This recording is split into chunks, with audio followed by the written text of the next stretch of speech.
This is Fahrenheit, one of Zagat's top restaurants in 2011. The eatery has a unique food flair that sets it apart. Known for their short ribs and Captain Crunch pancakes. That's right, you heard me. Captain Crunch cereal mixed with flapjacks.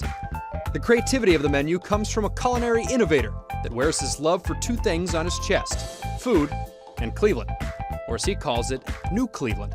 And that chef is today's guest, Rocco Whalen. I'm Will Ewick, and this is a reporter in restaurants getting root beer.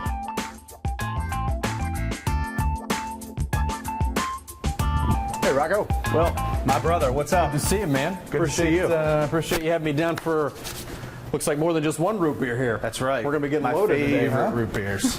Why not? We got to do floats since we're sitting in Tremont. I always try to choose one that's local, and we're Old City. Yeah. We're here, so it's a good thing to share these with you. This is a 100 vanilla bean ice cream we make in-house here at Fahrenheit, and root beer.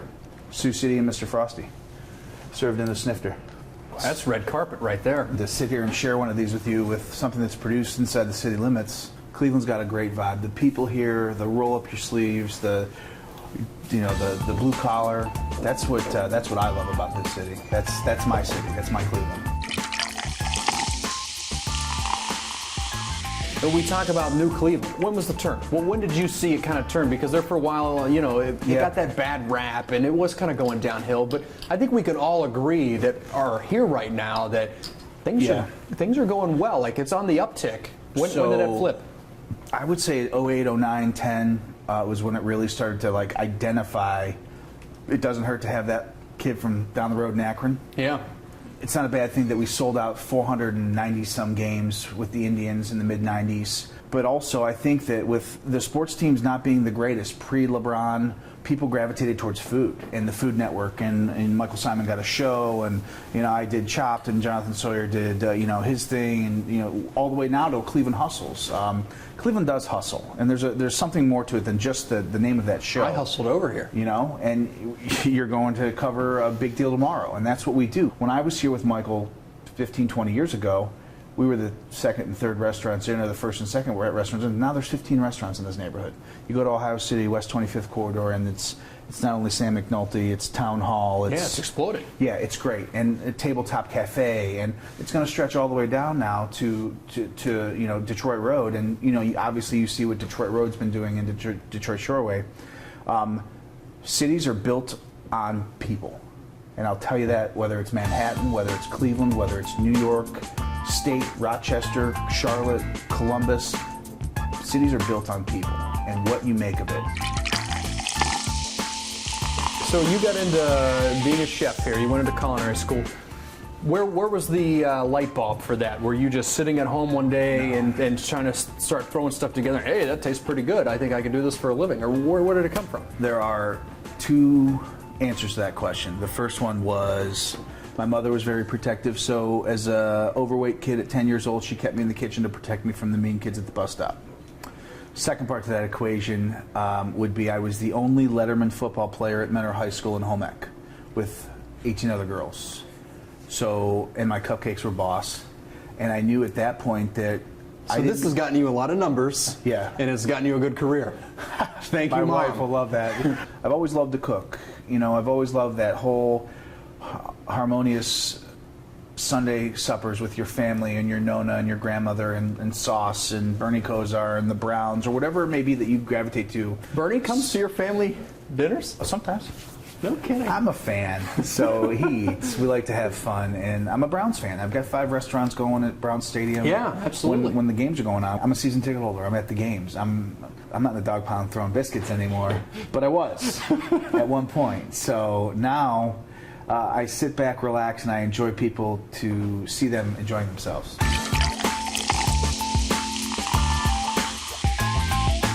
I do two things well in the kitchen. I make a good twice-baked pasta. Okay. That's an Italian recipe that I got from my roommate in college's grandmother. The other thing I'm good at is breakfast food. Okay. And what I mean by that is we don't have anything, and I'm just like chef's potpourri, Rocco. I'm just throwing anything in that skillet that I think may complement each other. No. And 99% of the time, it turns out. I'm going to give you a little tip too, a little credo. Lay it on me. Rock one chef here. Pancakes too. They're universal. Yeah. You can put anything into a pancake to make it better. Crushed Oreos, chocolate, Captain Crunch, Reese's Pieces, bitter chocolate, coconut. Pancakes have taken on a life of their own. My number one seller in Charlotte, North Carolina at Fahrenheit Charlotte is the Captain Crunch pancakes. We grind up the Captain Crunch berries, we whip it into the pancake batter, do the flapjacks, and then as it comes off, we do an evaporated milk sauce with a little bit of maple and then more Captain Crunch and powdered sugar on top. I like that you're like the seventh inning pitcher for breakfast foods too, because if you're DJing in the pantry like that, I mean, nothing to me beats a good breakfast. You know, it's the start of your day. It's like you bust your butt all week. You work hard. Yeah. You get to Saturday, That Saturday Sunday, morning, yeah. Cup of coffee, good breakfast. Oh, we wanted eggs, but we don't. We've got pancake and flour, boom, eggs. You'll have like one egg. Yeah. So you need to find stuff to add to it to make it large That enough sounds for like two a people. strong vegetable frittata with just a little bit of egg in I there. throw a lot of spinach. I use a lot of It spinach. goes a long way. One last question before I let you go. Yes, sir. I want you to settle an argument here that I've been having for a while. How early is too early for wine? Can you pair wine with breakfast food? Because someone in different vineyards have told me, like, oh, this is a great breakfast wine, and that kind of illuminated my whole like existence. Well, I mean, but I still get some dirty looks. So yeah, I mean, traditionally when we're having brunch, if I have you and your family to my house, we're gonna have some champagne with some. To start immediately with some croissants and danishes or things of that nature. If you go to Italy, we go to Rome tomorrow, we're drinking at breakfast. We're having Chianti. That's where I picked it up. Poached eggs and Roman prosciutto. Yeah, I went there for 2 weeks, and it was like, that was a hard habit to kick when I got back. I'll be on the lookout for you having those scrambled eggs. Poached scrambled eggs with red wine in the morning. You know, one universal truth, it's never too early for root beer, though. Cheers, brother. Thanks so much, Rocco. Thank you.